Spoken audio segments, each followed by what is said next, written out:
Nung unang panahon sa aklat ng Rome ay kamatatagpuan, isang hari ng Huda, may takot sa puso gaya ng sinuman. Ngunit walang pag-aalinlangan, siya'y lumuhod, tumawag kay Yahweh. Kanyang ibinulog ang kalaban niyang kay Dami. Kung siya'y tumugunod sa kanya'y sinabi, kung sapat huwag kang matakot. Sila'y nagayuno, sabay na nagpupuri, lahat ay sama-sama pati na ang hari.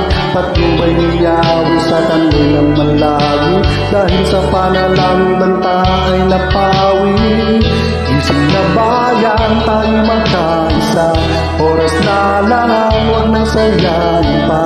Magpakatatag at manalangin na kay Jesus na siyang tanging pag-asa.